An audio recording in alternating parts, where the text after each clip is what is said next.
Hello, I'm Boyd Hilton. Welcome to this very special RTS look at the brand new second series of the fantastic Back to Life. We've got a wonderful panel to discuss series 2 with us this afternoon. We have the creator of the show, the writer and the star, Daisy Haggard. Hi, Daisy. Hello. We have Adil Akhtar, who plays Billy. Hi, Adil. Hello. We have Christine Bottomley, who plays Mandy. Hi, Christine. Hiya. We have the legendary Geraldine James, who plays Caroline and Miri's mum. Hello. And we have the co-writer of the show, Laura Solon. Hi, Laura. Joining us in the wee small hours from Los Angeles. Hello. How you doing? Thank you. Congratulations on the second series, Daisy, which is arriving very soon on BBC and Showtime. First of all, the most important point I feel that has to be asked is the crimped hair. Why? Why not? That's why. Good answer. Well, I mean, it would have been weird if Miri suddenly showed up in the second season with glamorous, actually, sort of, with hair that looked like she hadn't made another mistake. So we thought, let's crimp it too, and really crimp it, and avoid second season glamour. Didn't we, Laura? And I no glamour for you. No. It suited you. I thought it suited you. And I do love a crimper, so it's also a secret way of just getting to crimp my hair, although it's totally destroyed now. But yeah. And was it a way of kind of showing like a new start, perhaps, for the character? Yeah, I think so. I think it was also, the idea that she sort of made another decision, a decision that wasn't quite right. But yes, it's a new start. Things have moved on. It's a couple of weeks later. There's things that haven't been dealt with and lots to sort out, but Miri's determinedly gonna, progress with the next chapter of her life. And just to go back to the beginning, in case people don't know, in case people, looking at series 1 and the whole concept of the show, what was the initial spark for the whole thing? Was it just to explore, the fact that the way women get treated if they've been in prison, if they've committed a crime and then they come out? Was it the idea of being a pariah in a small community? What was the spark? It was loads of things, actually. It was a combination. At the time, I was living with my parents, who were really annoying and kept telling me to load the dishwasher differently. That was one big thing. And then I've always been obsessed with how we vilify women who've done something wrong. How we're so much harder on women, and how we sort of are quite forgiving of men. And so that's always been something that's been very, very, really annoyed me. Then I also just separately really love a coming of age, a story, sort of sweetness and innocence and optimism, and a sort of indie films that have that lovely kind of warm heart. So I think all those things kind of came together. And when I was talking to Harry and Jack and Sarah, and I pitched this sort of slightly messy idea, which thankfully they decided to back by shooting a little taster tape so that we could capture what is quite an unusual tone. So that's kind of how it happened. And then when we got a pilot commissioned, and the amazing Laura Solon was dragged in to help. Yeah, Laura, how did you get involved? And you got a very desperate phone call, didn't you? I got a lovely phone call. It's the best phone call. I've known Daisy for a while, and she called up and said, do you want to help with this idea? And I watched the taster, and it was really brilliant, that taster, because it just showed you the kind of naturalistic tone, which is just so beautifully done in that show. So I was like, yes, of course, I will help with this idea. And we did a lot of transatlantic FaceTimes at all hours of the night. Yeah. All hours of the night in all states of appearance with various children. The result was wonderful. I'm very, very pleased to have got that call. It's a great project. I bet. Was the writing process for series 2 easier in a way, having got this cast and established the characters, and maybe the characters more after those first 6 episodes? Yeah, I think we were excited to write for people as well, because what people, you get really into what actors, it's really lovely. You think, I can't wait for her to say that. I can't wait for Chrissy to do that bit, and I can't wait for Geraldine to do that, and Billy's, and Adil will be really funny in that. So you get really kind of excited about writing for people, which is lovely because they've played the characters before, so that's fun, isn't it, Laura? And we just sit there talking, chatting, and trying to imagine how people will do things. Yeah, and also you kind of know what the show is for the second series. The first series, it was sort of being worked out as we wrote, and then obviously when you actually film it, you kind of see new things that you hadn't anticipated from the scripts. And so for the second series, it just felt like, it felt like we knew exactly what we wanted to do, and then it was just a lot more fun to write the stories to fit in it. Yeah. How did the two of you work together? I mean, you talked about talking on Zoom and just chatting, but when it comes to the storylines and how the arcs of each character, do you thrash that out first, and then do you write each episode together? Does one lead on an episode and the other joins in? How does it work? Well, we kind of alchemic process, isn't it? We kind of talk through stories a lot, and then I sort of wake up, because we're obviously on different times. We talk through what we're going to do and we plan it, and then I suddenly call Laura and go, "Oh my God, I've just killed so and so." And she comes in with like forensic gloves and cleans up the mess. No, we just kind of we write, then I send it to Laura. She'll send me notes, thoughts, and writes, and we just sort of send it back and forth between each other and have lots of big discussions. But if we plan things, we tend to then sometimes do completely different things, don't we, Laura? Yeah, and I guess the advantage of writing with the lovely star of the show is that Daisy's very intuitive. Like, you're writing with someone who can read back the scene and say, no, can't make this work, or this feels untruthful, or this is too much. And so it's sort of shaped that way. We discuss the storyline, and then it's like trying to make it feel something that you can act, isn't it? Yeah. Something that always wanted to, the tone of it is quite specific, so it's trying to get that right tone between being funny and being truthful, and then we'll read a bit and be like, this is too sad, we need a fart gag urgently.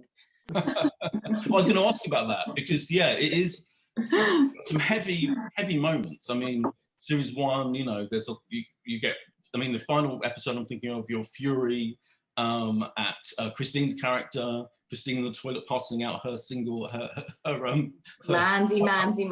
Her toilet paper answers, all that. Those confrontations, there's that wild confrontation in the supermarket with your mum, with Geraldine as well. That it does veer, doesn't it, between comedy and almost outright drama / tragedy. Is it hard to weigh those elements? No, I feel like we'll write it, and then we'll just get a feeling, won't we, Laura? We'll be like, oh, that's the whole episode's gone a bit one way, and then it's quite fun, sort of going, actually, this is too silly. We need to take that one out, and then make sure that something is a bit more. You just kind of write it. Yeah, it evens out. Yeah, and then you even it out a bit. Go for it. Yeah, a little drama goes a long way in a half hour. When it's too dramatic, we both look at each other and go, oh, Christ. Yeah. To shut down our computers and stuff. We need to undercut this urgently. With this extraordinary cast, like, I feel, that having within about the first time you see them in their scenes, you feel like, oh yeah, they are those characters. They feel so. Did you write with them in mind? Did it vary between picking the actors? How did that work? Yeah, it was a real mixture, really. Sometimes you just have to get lost in the character and not think too much about who's going to play it, and then it's amazing when it starts to somebody comes and brings it totally to life. So obviously Geraldine was in the taster tape that we did originally, so with Richard, so we sort of knew that they were playing the parts, and then quite often you'd start writing, you'd have one idea of how a character was going to be, and then it would evolve. And so then it was just really exciting when you get the audition tapes in and you're like, wow, that person's amazing, that's perfect. And then it takes on a whole new life, as Laura said.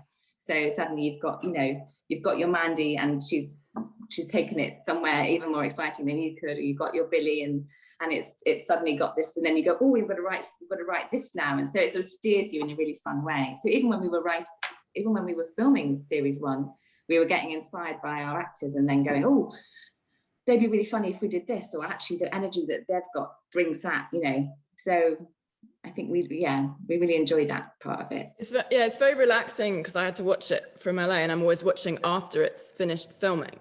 So I'm watching the day that's already been done. But it's very relaxing when you have a great cast, because you're just watching it and going, this is all going to be great, because they know what they're doing. And finding new things that you didn't anticipate in the scene. But the cast is so fantastic that it's yeah, it's a pleasure to watch. Geraldine, when you got the script and the whole idea of this character, she's not your typical, I would say, comedy half-hour mother character, like far from it. What did you think of her when you first read it? I've worked with Daisy a couple of times before in the theatre and in another television show, and she was talking to me about it. And she was saying some very strange things about this character she was writing. And she said, you've got to play this part. And then saying, you know, this woman has certain sort of sexual proclivities and leading into misfortunes. And I just thought, why does Daisy think I should be this person? But I was very delighted that she had. I'm completely in awe of her as an actress, but as a writer and Laura, I think the writing is so original, and they just now sort of suggest that it's easy to do that crossover between comedy and slightly dark things. I think that's phenomenally difficult to do, and they do it so brilliantly. And I was just completely thrilled to be asked to play this character, because it's actually nothing. It's not like anything I've ever done before, so that's always great. And it was great. It was really exciting, and then it's very nice to then go on to a second season, because the characters then develop, and you sort of, and I was ringing Daisy up and going, what on earth now? What are you going to do with me? And it was great. It was great. It was an entirely pleasurable experience, the whole thing. But I did feel a bit left out in the second one, because everybody was being nasty to me. I know. I'm sorry. That was quite Sorry. quite sort of strange, but it was. Yeah, it's just. Yeah, sorry, your character becomes a pariah as well. Absolutely, and in the whole community, yes, exactly, and quite right in many ways. But it's quite a strange thing to act, going into that village hall and seeing those women and them being so mean, and Miri being so unforgiving, and my husband being Oscar so sort of disapproving and critical and all that. It's quite an interesting process to go through as an actor, to actually face all of that. And she has a bit of lonely time, doesn't she? It was a slightly lonely time. Yeah. Emphasised by the fact that you have a dummy version of your daughter that you relate to and talk to, more than your actual daughter. Yes. Well, she's easier. She's less bolshy, and she doesn't come back with all these quips and recordings and strange things that the real one gets up to. Absolutely. But I get her into the cupboard eventually, so I get rid of her. Yeah. We move on. I mean, it's great. It develops, the relationship develops very interestingly, I think, in this one. Absolutely. You mentioned the sexual proclivities, and I think it is still incredible, isn't it, how rare it is to see a woman, a mother character in this kind of situation with a sex life. Was that kind of, in some ways quite exciting to portray? Very unusual, and extraordinary how shocked people are by it. People have a presumption of an actor, of the way you are and the way you're going to be. So if you actually go against that, people can be quite appalled. I mean, there were a lot of very disapproving looks in the supermarket. I'm so sorry, Geraldine. No, it's perfectly all right. You're forgiven. I love it. I mean, I did that Little Britain sketch, Bitty, and I mean, people just sort of going, it's impossible for you to do that. That cannot be you doing that. And you sort of go, no, that's what's great about being an actor, is doing things that you people aren't expecting you to do, and people think you shouldn't be doing in many ways. So that's for me, that's what it's all about. That's what I'm interested in. I'm not interested in doing the same thing over and over again. I'm sure Adil and Chrissy would agree with me. It's easier. No. On Adil, yeah. No. What's he saying? No. I was just saying it's easier doing the same thing over and over. Oh, it's easier, yes. I was trying to make sense. Adil, what did you think of Billy? Because Billy is not your typical, I would say, romantic comedy, romantic interest of the leading lady. No, it's not. But it's a lot. What Geraldine is saying as well.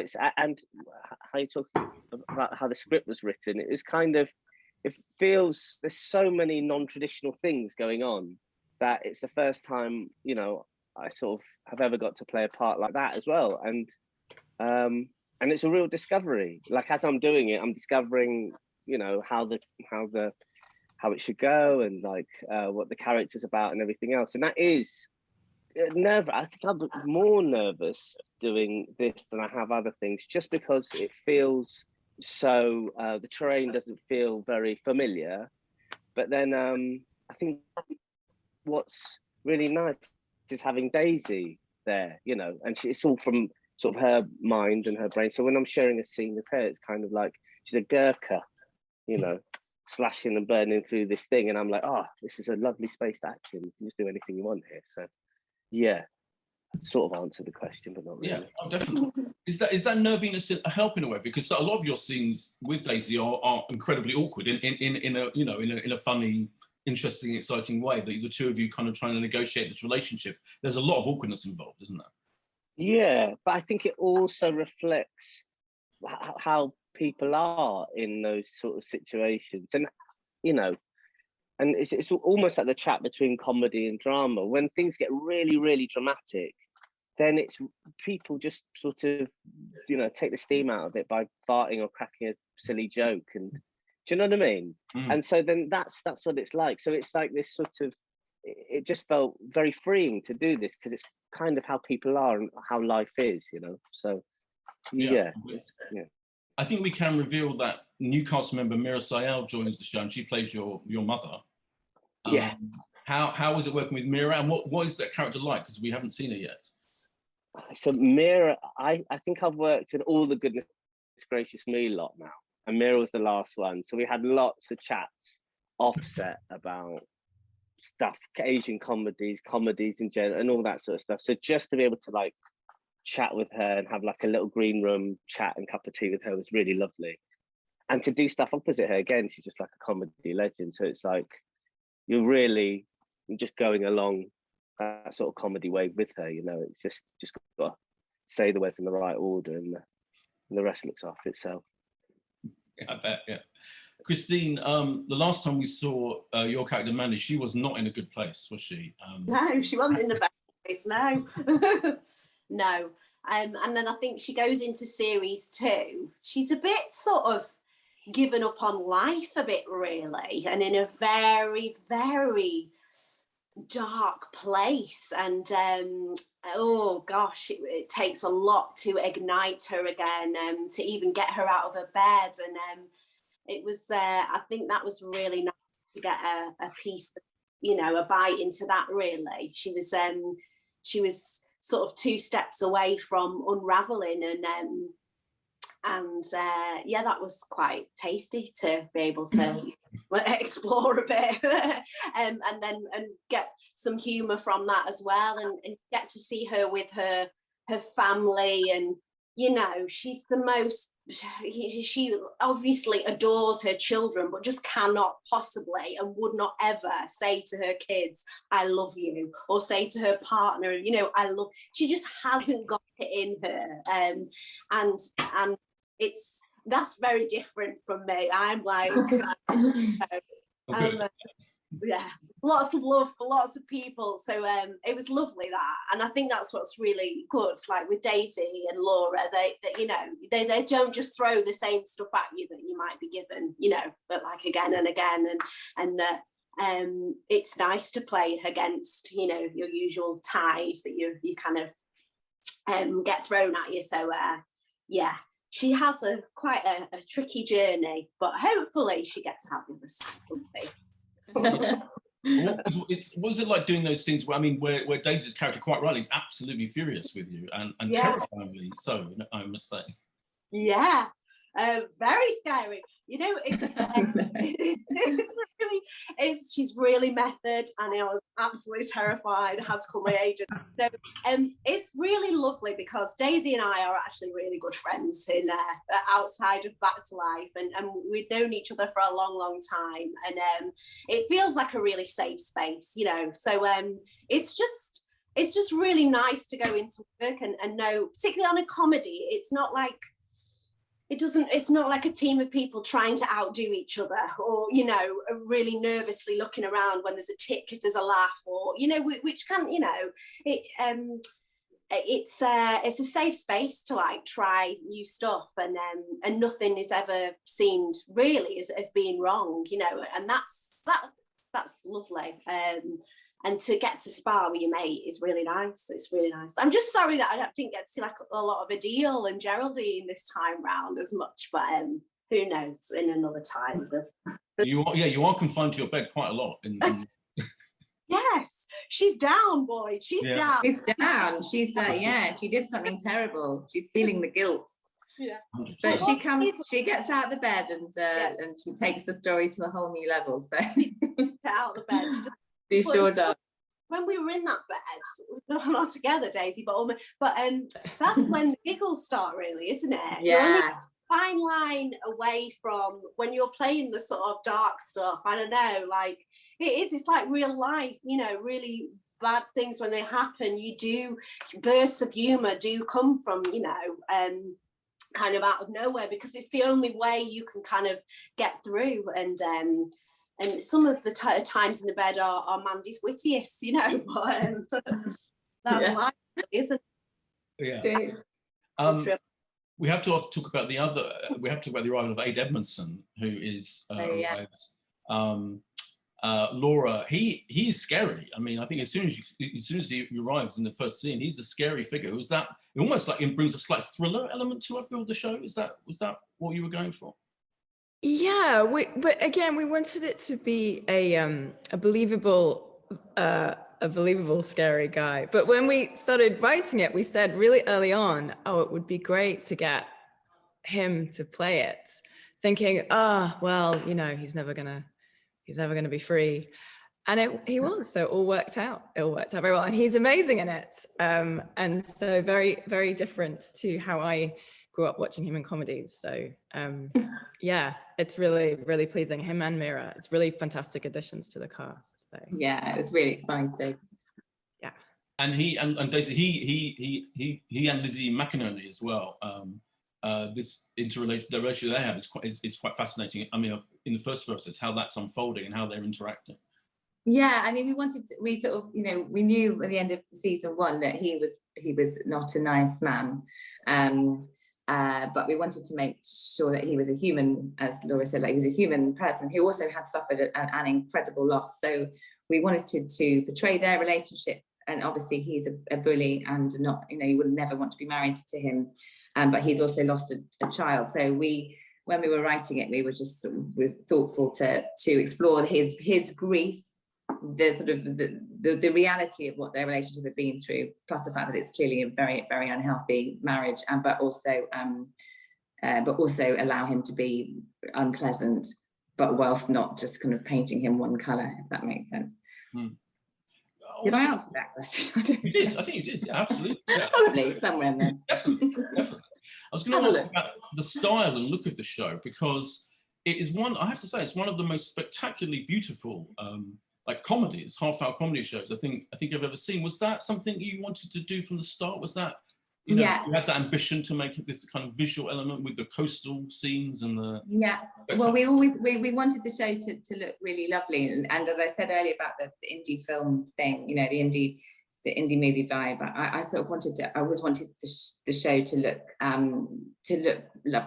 good and not look sort of flat or like, I'm not that there's anything wrong with the other thing, I just felt that it should feel like a film, really.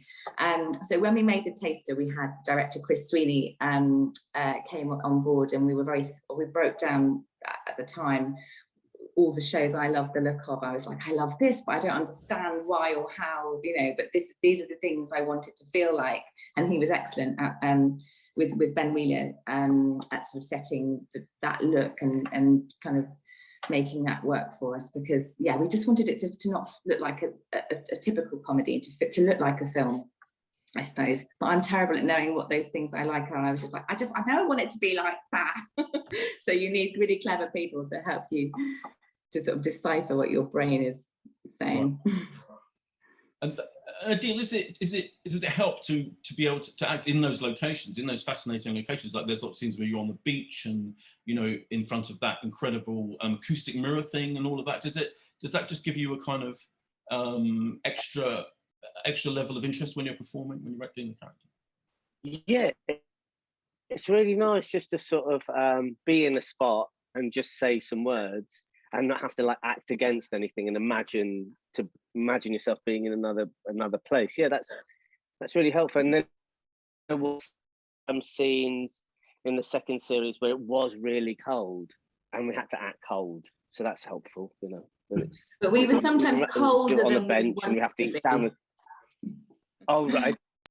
Yeah, so we had to act against that. We had to pretend to be warmer than it actually was. But yeah, all that is lovely. And even in the first series, just to be able to sort of have that last scene and on the last episode and actually look out to the sea and just, you know, it's sort of hot. It's all the location does half the work, you know. So yeah, it's really helpful to be in the right location. and it felt like a very real world, that just being in a place that obviously wasn't a city, and that, you know, there was a real sense of the community, and we actually shot half of it in London, but there was a very strong feeling of the place we were in, which obviously the sea and all that and the town, the sort of the exteriors of the streets and all of that was felt very good and was very helpful to sort of feel like people from a fairly small community. I went to get something to eat at Exmouth Market. You can cut this out. I don't know if this is. I'm already fascinated. But she was a waitress from Hive, and we just talked all about the production and where we were staying in the hotel. So there was people there who knew about it, and just to sort of piggyback what Geraldine's saying about, you know, it was, you know, we were acting inside a real community of people by that coast. So Hind is where you film those coastal scenes. Hi, Folkestone. Yeah, hi, Folkestone and Dungeness. Did you know about that, Daisy? Did you know about that acoustic mirror thing, that incredible grey? No, so that was so I mean, we went when we were first writing it. We went through millions of places it could be, and one of them I was like obsessed with it being near an airport, not as beautiful. Then we settled on that part of the coast, and we were sort of thinking, where could this thing have happened? And actually, that was my husband Joe, who's actually responsible for loads of good ideas. He's constantly saying, hey, you should do, you know, you go, oh. And he suddenly went, what about this? This would be a really cool visual spot for the you know, for the murder to have taken place. And so, yeah, that's entirely down to him and his Googling. Oh, maybe you should get a credit. Maybe you should get He should, no, he really should actually. He's pretty helpful, isn't he, Laura? He is. He does all the music and comes up with ideas for locations and other things, yeah. But you have, you know, these extraordinary characters, and you have you take them down some very interesting routes. In writing the second series in particular, do you and Daisy sometimes come up with ideas and story arcs that you consider and then dismiss? Could you tell us about any of those, maybe? Oh yes, many. That's the bad ideas file. But that's to be expected. I think it's more like with the second series is actually trying to pare down what ideas we wanted to do, because we had lots of ideas for different characters, and then it's trying to get it into 6 episodes. And then when we came up with what we wanted the sort of big series story to be, and then it was trying to fit in all the other stories around it. But luckily Daisy knew how she wanted it to end, which always helps, because if you know what you're building towards, then it helps you find the way on the way. But did we ditch? I'm glad that the alpacas stayed. We nearly lost. We'd wanted to get a llama in the show in series 1, and we couldn't get it in. And this series we got alpacas in. Yeah, we did. We got things actually that we didn't have season 1 that we wanted. We put in. But yeah, I think the thing is you forget the ones you ditch, because then you go off on a journey with the other ones. So, you know. And it was things like we had loads of stuff for you and Janice, played by fabulous Jo Martin, and then having more of Tina. I mean, there were just so many characters to write stories for in this series that we wanted to keep everyone. So I wanted to mention Jo Martin, who's phenomenal. And still says noodles in a funny way. Of course, she hasn't learned. She's a fantastic. How did you know her? Did you think of her in the role? No, we didn't know her, and then she sent an audition in that was so brilliant. And then, as I said, this time, then you start writing, and then you really hear what you kind of really hear people's voices when you're writing this time, because you know who's playing the part, But she just sent a fantastic audition, just really funny and excellent, and smashed it. Brilliant. She's great, yeah. And as well as that, we talked about the balancing of the drama and the comedy elements. I mean, you have also got this romantic comedy, really, with you and Adil's character running through it all along the way. Did you know from the start that you wanted that to be a strong element, and did you know how that was going to play out? I don't think we knew all the way through. In fact, we sort of wrote a scene in the first season. We thought that was going to happen, and then when me and Adil started to do, we actually wrote him. We wrote quite late the final scene of the first season. I just suddenly had the moment. I was like, I know it has got to end. The first season's got to end differently to how I thought. It's got to end with those two in this sort of hope, because actually that relationship's really, really sort of messy and sweet and kind of innocent. And I love the innocence of their relationship. I think me and Laura really liked the fact that the sort of central relationship wasn't sort of sex. It's actually kind of awkward and sort of really like a teenage, and it's really like that first boyfriend who you don't know how to kiss, you don't know what you're doing. It's sort of really totally innocent and really about friendship. And a handhold means more than than a bonk. But yeah, so I think that then it seemed that it made sense that this season we would try and see their relationship go, see how that would build, and make it as difficult for them as we possibly could, because let's face it, this isn't a show where we make everything easy for anyone. so yeah, I think it was implicit, wasn't it, when we started writing the second season. There was something that I was thinking, just to jump on that, there was something that Daisy was saying about breaking down the two series. And one was like, it was like a birth, it's sort of an adult beginner. And the second series was like a step into adolescence or something. And that's definitely like how that relationship felt, that sort of awkward kind of lurch forward and, should I, all that sort of stuff. And it was kind of, and that made sense for me for their journey, this kind of, very awkward. And without spoiling it too much, can you give us any hint of what your mother thinks of the whole thing? Oh. What did you think of it? My mother? No, Miroslav, not your real mother. Sorry, I meant the character. Sorry. Yeah. I think she's sort of super threatened by the whole thing, because she's had him under the thumb for so long that now her sort of territory is being encroached by this other woman, and so she's very barbed about the whole thing, and so passive aggressive, sometimes actively aggressive, sometimes passive aggressive, and sometimes very actively aggressive towards her. I can't wait to see that. It's truly terrifying. At times doing scenes with her, and I was like, I'm sorry, Mira, but I know you're really nice, but you're so scary. Oh. She's like beautiful and glamorous, and sort of just really light and lethal, and she's excellent in the part, but genuinely terrifies. I'm still terrified of her. And when you're she did so much with so little. She was like, yeah. That was it. I was just saying, she did so much with so little. It was just in a glance, and it would shut us both up. So.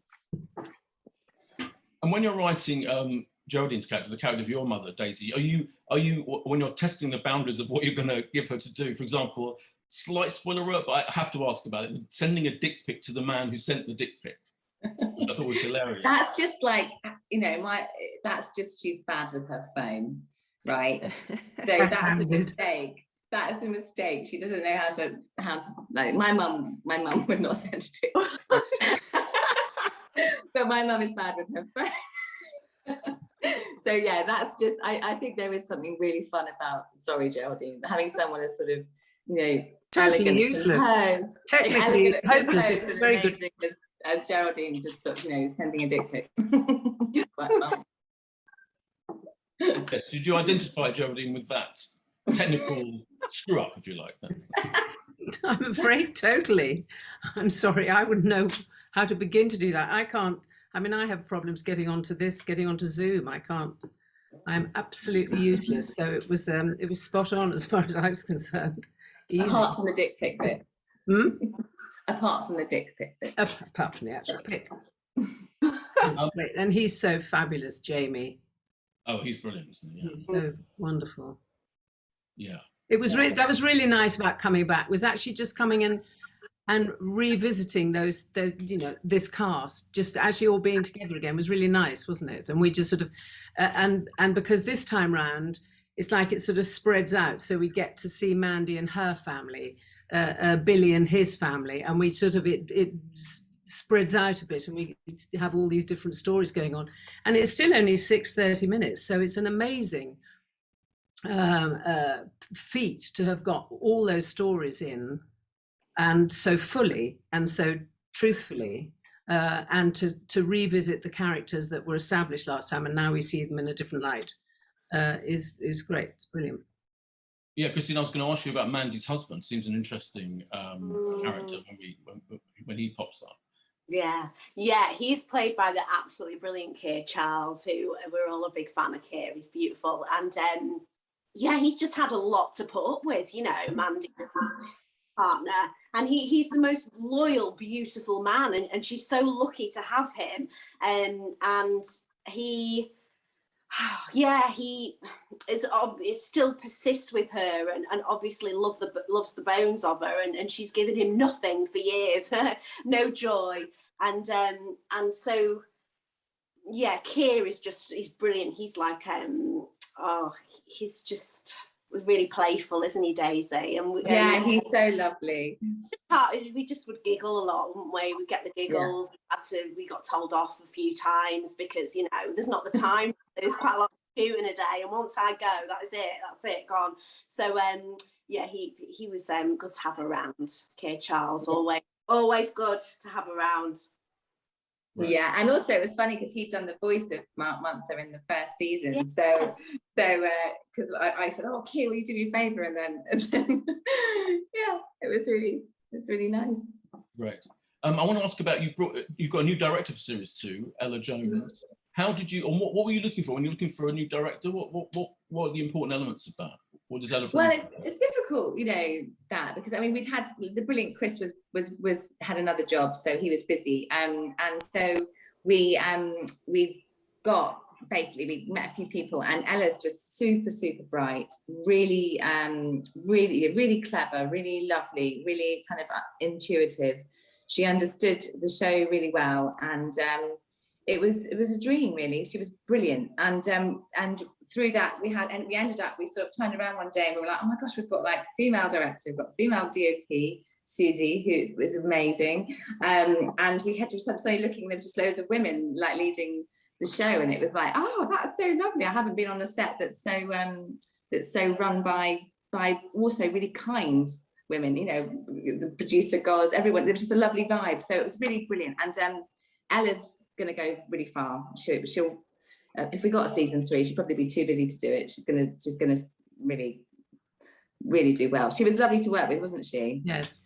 Yeah. Great. Yeah, definitely. There was one moment where there was loads of llamas in the back, and we had to do another shot, and there weren't enough llamas, and it's stressful enough just to try and do your job as a director, and she had her eye on the amount of llamas in the field, and that's what's going to stick in my brain. She was holding a lot of information in her brain at one point. She really was. There were moments where we were like, well, we're not going to get that scene, and she was like, yes, we are. And this sort of small, sort of like rather gorgeous, sort of fierce, she just sort of ran down the beach with this huge sort of troop of men carrying cameras, and we just did this shot, completely, that I was like, well, that's not going to work, it's not going to cut in, and she was like, yes it is, and then she just did it, and it made a scene that wouldn't have worked. So she was fiercely determined and lovely to work with. So yeah, I'd work with her forever. At the same time, she was incredibly calm though, well, wasn't she? Yes. Totally calm, yeah. Safe space to just play and totally, which is lovely. But yeah, absolutely. But yeah, then if you had 10 minutes left, you'd make sure you got the shot. Yeah, amazing. Yeah, I can't wait for this llama alpaca. I know. That sounds incredible. I've got my alpaca necklace on. Oh, fantastic. In honour. Laura, do you ever get to visit the set, or is it, you know, or you were literally just seeing it when you get sent the rushes or the final episode? No, I was watching it from LA, as I said, like the day after it's shot. So in a way, you can enjoy it because there's nothing you can do to change it. But I did feel left out. It was because of COVID rules, and you know, it was watching it from 11,000 miles away. It was lovely to watch, but I did feel like I missed out on the. We missed you, Laura. Yes. Are you ever surprised by what you see then? When you see the finished sequences, and that sometimes, you know, particularly like the beautiful visuals as I was talking about, it must be interesting to see that arrive when you're not on the set. Yes, because as you know, as I said before, like the actors always bring something that you hadn't thought of, and like we're just saying about Mira Sayal, there's the one look she does in one of the scenes that just made me laugh. I mean, it would have been terrifying to be up close to, but it was just brilliant to watch it come to life. And yeah, people finding humor and emotion and drama that you didn't always anticipate in the scene.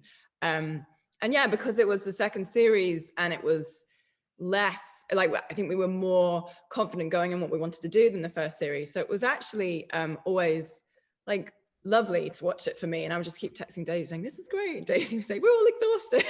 Okay, it's amazing.